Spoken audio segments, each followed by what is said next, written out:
From the Cronkite studios in downtown Phoenix, this is Cronkite News.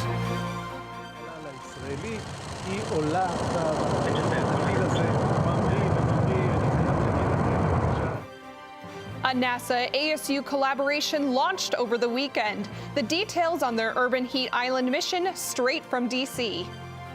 Plus, farm to school. Find out how Arizona schools are working to close the nutrition gap through gardening. And hemp harvesting, how new regulations for hemp cultivation on tribal lands are affecting one Navajo man's business. Cronkite News starts now. Hello, welcome to Cronkite News. I'm Annika Abbott. And I'm Matthew Roy. Thank you so much for joining us tonight. There's higher education, and then there's really higher education as outer space. A satellite made by ASU students got a lift to the International Space Station this weekend, and Cronkite News reporter Brian Peach was on hand for the launch.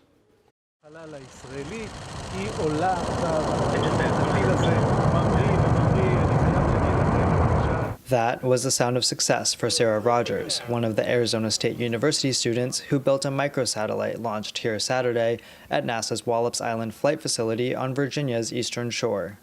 It means so much, and it's just beyond words how incredibly awesome that is to see everyone's hard work finally pay off. The satellite, which took around 3 years to design and build, is about the size of a loaf of bread. It shared space on NASA's Cygnus rocket with 14 other CubeSats, along with supplies, a space oven, and live mice. The ASU CubeSat, named Phoenix, will orbit the Earth to measure temperatures in large cities to determine how building materials and urban design cause temperatures to rise. The urban heat island effect leads to a rise in the surface temperature of the area, which leads to higher energy bills, heat exhaustion, things like that, and it also leads to climate change as well.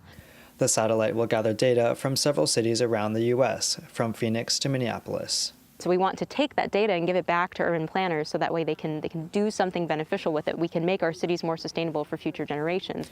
The rocket docked today with the International Space Station. Astronauts will launch the Phoenix CubeSat into orbit in January, where it will remain for about 2 years before falling back to Earth. At the NASA Flight Facility on Wallops Island, Virginia, Brian Peach, Cronkite News. The ASU CubeSat went up as part of what NASA calls its rideshare program. The small satellites hitch a ride on regularly scheduled supply missions to the space station before being put into orbit. The next mission is scheduled for February from Wallops, where the next rocket is already being prepared. If you live in a hot city like we do here in Phoenix, chances are you remember when things would cool off at night. An urban heat island. In this phenomenon, hot central cities gain heat throughout the day and stay hot into the night. And now scientists are taking thermal imaging technology to the next level to help with the lack of cool-off Phoenix has experienced in recent years. Its mission is to take thermal images of the planet, cities across our planet, to study the urban heat island phenomenon. Here is a thermal camera. This is made by FLIR. It's a thermal imaging camera that will be taking pictures of cities. The images cube-sized satellites gather from around Phoenix help scientists calculate the intensity of urban heat islands. Health and nutrition experts say obesity and weight-related health issues are on the rise among Latinos, with 17% of them having type 2 diabetes. But one organization is using a unique way to improve health in underserved communities. Farm to School aims to improve health through education about nutrition and agriculture. Around a quarter of Arizona school districts participate in the program. I spoke to students in the garden club at Keller Elementary School in Mesa.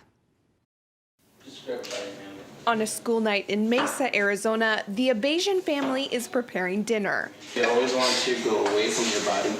First grader Delaney is learning how to peel carrots, a vegetable she learned how to grow in her school garden club. So it's a really fun activity for me, and I just love gardening so much. About 30 kids participate in the after-school club once a week at Keller Elementary. The school is nearly 70% Latino, and 80% of the students receive free and reduced lunch. We planted some sweet peas. Tell me, have you tried sweet peas? No. No? Do you think you will when they grow? Joe Wise and Lynette Casper started the school garden in 2007. It's part of the National Farm to School program. More than 50 Arizona school districts either have a garden or purchase locally grown foods, helping fill the nutrition gap. But we also wanted to make sure that they're healthy during the day, have plenty of energy during the day to get through the day with their coursework. We just feel like the energy that they gather from good nutrition is very, very big. One of the first steps we learn in Garden Club is how to prepare the soil to better grow our plants. And what's one of the first steps we need? Fertilizer. Fertilizer. So we're going to throw our fertilizer in, and then we're going to spread the soil around. Stay in there, fertilizer. And that way our plants will get the nutrients that they need to grow. Many nutrition-related health problems hit the Latino community harder. Statistics show that Hispanics are about twice as likely as whites to be diagnosed with diabetes. We're starting to see diabetes in younger individuals among Latino communities at higher or disproportionate rates compared to in other communities. Those health problems are made worse by living in food deserts or places lacking access to nutritious food, and food swamps or places with only unhealthy food options. Neighborhoods that have a greater concentration of Latinos tend to fall in those categories, particularly food swamps more than food deserts, but really both. Casper says one solution to nutrition-related health problems is simple: involve the children. If I can get the word out that the kids are eating better, they're taking home things to share with parents, and they're cooking those things at home, the family then's eating better together as well. Along with gardening, students learn about nutrition and health in the club, involving parents as much as possible. We send home all sorts of vegetables, sometimes vegetables they're not familiar with, like kale. So they'll come up and ask me for more recipes or how to cook something, how they can grow it at home. If I have extra seeds I can give them. To start a movement, you just have to plant a seed. Here at the Keller Garden Club, we grow enough sweet peas in 1 year to give one flower to every single student. That'll be about 600 students. Delaney's mother, Deborah, says the garden club inspired them to start a garden planter at home. Oh, she's come home telling me all sorts of vegetables and fruits that not only can we grow, but we need to purchase if we don't grow them ourselves. Delaney hopes that sweet peas are next on the list. The Arizona Department of Education says 25% of Arizona schools are engaged in farm to school, and another 25% are starting their programs. Now that daylight savings time has ended for most Americans, research on its negative potential health effects is sparking a debate on how beneficial the century-old tradition really is. Sleep researchers at Northwestern Medicine in Chicago say the time change can pose a problem for adults. 1 in 3 who already get less than the recommended 7 hours of sleep, and losing that hour of sleep can also heighten the risk for heart issues in vulnerable Americans and can lead to more car accidents on roadways. Studies have linked the start of daylight savings time in the spring to a spike in car accidents. NBC Nightly News anchor Lester Holt received the Walter Cronkite Award for Excellence in Journalism this afternoon. Holt stopped by the Cronkite School to offer advice to students before accepting the award. He's the 36th recipient and spoke about the importance of journalism today. This is an amazing and important moment for American journalism. Yeah, we're getting knocked around a little bit, called enemies of the people, but this is important to remember. No one is preventing us from doing our jobs, and so that's what we need to do, is do our jobs.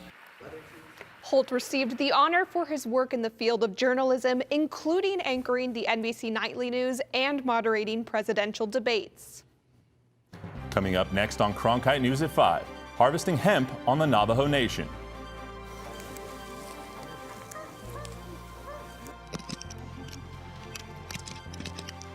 What the USDA is doing to regulate one man's massive crop that's growing on tribal land. And storm chances back in action this week after nearly a month of no rain across the state. We'll break down those details and temperatures coming up in just minutes.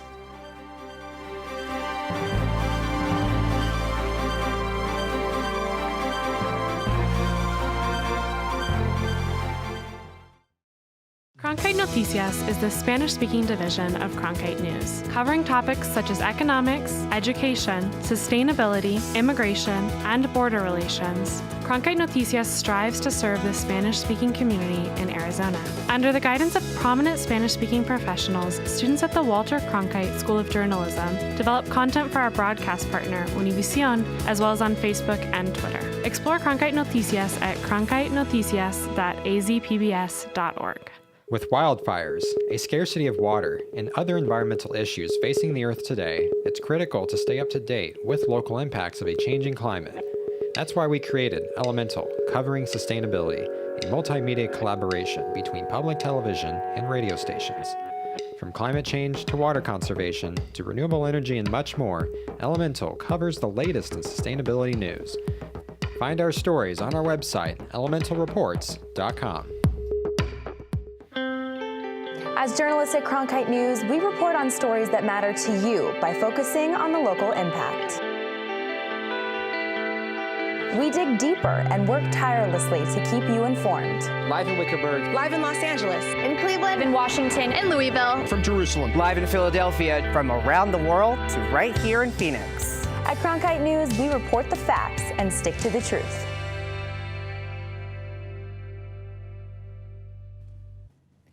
CBD products are everywhere right now, and the growing trend isn't only fashionable, it's also big business. Cronkite News reporter Marcelo Bayoto spoke to one Navajo leader who has jumped at this opportunity, but some within his own tribe are saying not so fast. It's important to clarify that hemp and marijuana are not the same. Even though they come from the same plant, marijuana is a recreational drug with a high THC percentage, while hemp is an agricultural crop and has less than 1% of THC. Industrial hemp is used in countless products, ranging from fabrics to lotions to oils and even dog treats. And the hemp industry has grown dramatically. It's projected that hemp-derived CBD products generated around $1.9 billion in 2018, and it's projected to grow to $20 billion by 2024 in the U.S., according to BDS Analytics, a company that keeps track of data on the hemp industry. Last Thursday, and for the first time ever, the United States Department of Agriculture is implementing interim regulations on hemp production for tribal lands and states. We went to Shiprock, New Mexico to see how this industry is already impacting the tribal community. In the heart of the Navajo Nation, not far from the Four Corners, millions of hemp plants are growing, many of them ready to be harvested. It's the first time this kind of plant is being grown on such a massive scale on the Navajo Nation. It's happening right now in Shiprock, New Mexico, all under the watchful eye of Dene Benally. He says hemp will help in providing the Navajo community with a natural alternative in health and wellness products. Doing this project, I really got to know what our people are really made of. You know, what type of skill set, what kind of issues we're dealing with: alcoholism, methamphetamines, opiates abuse, and I've got to experience and seen through a lot of the workers we've had on our farms. For Harlan Joe, who's dealt with substance abuse, he says he's found a second chance at life on the farm where he manages workers harvesting. I used to be an alcoholic too. Used to be on the streets, drink around Shiprock, and when Dene told me to take over, changed my life, you know. This hemp will eventually become the main ingredient in Navajo Gold, the CBD company Benally started in early October. Hemp plants like these are turned into lotions, oils, and even edible gummy bears. It doesn't have to be smokable. Navajo Gold employee Anthony Lee calls himself a plant health advocate and says the Navajo Nation is an ideal place for the production of this crop. Making hemp accessible for this community has a lot of benefits. We have land and we have water. For instance, we only use about 20% of the farmlands located along the San Juan River. According to Benally, there's about 300 plus acres here. That's about 6,000 to 8,000 plants that he hopes to turn into products for his wellness center. And those 6,000 to 8,000 plants are just per 1 acre of land, meaning that Benally and his farmers are growing anywhere from 1.8 million to 2.4 million plants on trial tribal land. But as these plants have grown, so have the legal questions, which is why the USDA is finally stepping in, implementing interim regulations on hemp being grown on tribal lands. We have our teams operating with all hands on deck to develop a regulatory framework that meets congressional intent while seeking to provide a fair, consistent, and science-based process for states, tribes, and individual producers who want to participate in this program. In order for the provisional rule to go into effect, USDA Undersecretary Greg Eibach says it must first be published in the Federal Register. We have been told by the Federal Register that will happen on October 31st. It includes, as the Secretary acknowledged, a public comment period that will allow USDA to seek input on the rule as it is enacted. These provisional regulations will impact farmers like Benally, who possibly may now have to reevaluate their planting and harvesting process in order to meet USDA requirements. Some of these include maintaining relevant producer and land information, accurate and effective sampling testing, implementing a plan for disposal and inspection procedures, submitting proper collection information, complying with enforcement procedures, and certification proving the state and/or tribe has the proper personnel and resources needed. Up until now, Benally and Navajo leadership have not seen eye to eye on all aspects of hemp harvesting on the nation. Navajo President Jonathan Nez says any company intending to produce hemp on tribal land not only will now have to follow the new USDA regulations, it also needs approval by the Navajo Nation. In recent years, under the Farm Bill, the federal government delegated that to Indian tribes throughout the country. And Indian tribes, once they get the regulations, the policies develop, then they can, in turn, proceed in that type of endeavor. Benally, however, says it's not up to the Navajo Nation to decide who can grow hemp and who can't.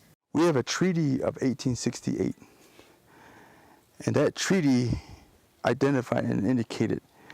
And when they provided properties to the Navajo person, it was to the Navajo Indian, the Native American Indian. It was not to the Navajo Nation. There was no Navajo Nation. That's where it's gotten so confusing over the years. Benally says his company is providing job opportunities for nearly 100 employees in a community dealing with high unemployment. One of those is Delbert Etzity, cutting off the leaves, just getting the buds. Who's been working with the company for 7 months. We proved them wrong.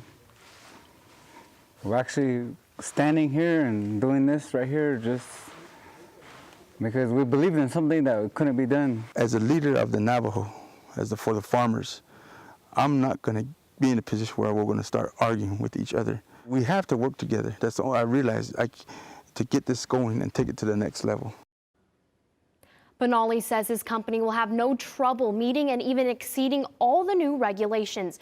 USDA officials say they will use this upcoming 2020 planting season as a way to test drive the new interim rules. They're aiming to have permanent regulations in place within the next 2 years. In the studio, Marcel Bayeto, Cronkite News.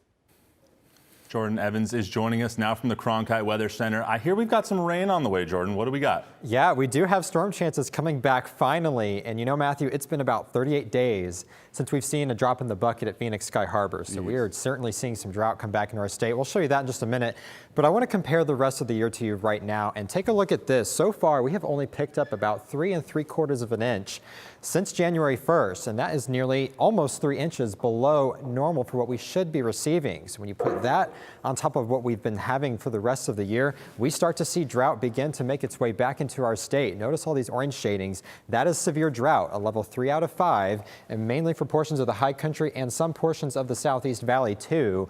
This map was completely gone, or actually this map was actually completely drought free, I should say, before the monsoon started because we had an extremely wet winter. So in order to put a dent in some of this drought, we're going to have to get some good soaking rains here in the valley. But what we're dealing with coming in this week is not just going to be enough. We got a weak storm coming in from the west, and by the time we get into Wednesday, we see those rain showers begin to fill in mainly for eastern portions of the state and southeastern Arizona too. Here in the valley, I think our rain chances are going to be about 1/10 to 1/4 of an inch possible.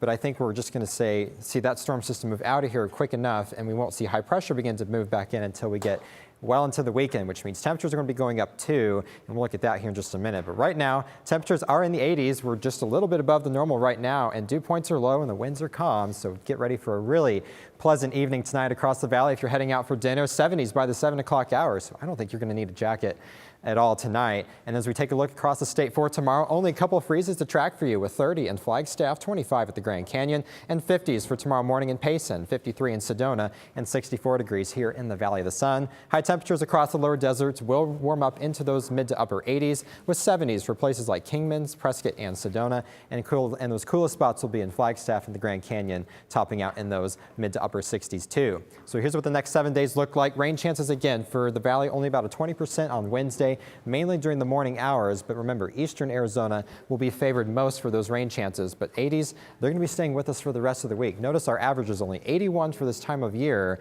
and we're going to stay well above that for the next 7 days. And taking a look at the rest of November, we can't give you exact details exactly what temperatures will look like going in through the rest of the month, but long-range models are suggesting that the western portions of the country are going to remain warmer than normal. In the Cronkite News Weather Center, I'm Jordan Evans. Thank you, Jordan. Up next, a high school football player is forced to medically retire. We take you to senior night, where the team honored their fallen captain and show you how his future college is giving him more than just hope for his new role off the field. I'm Judy Woodruff, anchor and managing editor of the PBS NewsHour. The journalists of tomorrow face a fast-changing media landscape, but quality news remains vitally important to our communities, our country, and our world.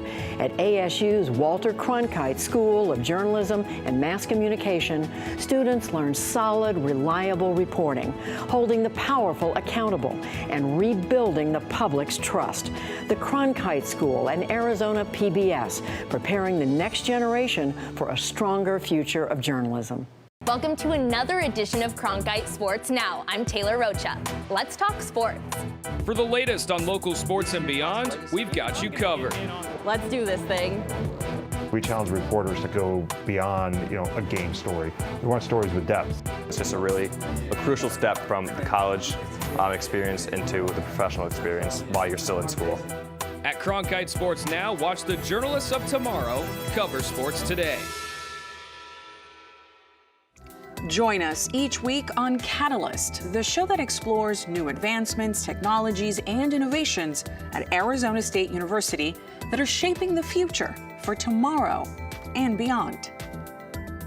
Catalyst, Wednesdays at 9, right here on Arizona PBS. With wildfires, a scarcity of water, and other environmental issues facing the Earth today, it's critical to stay up to date with local impacts of a changing climate.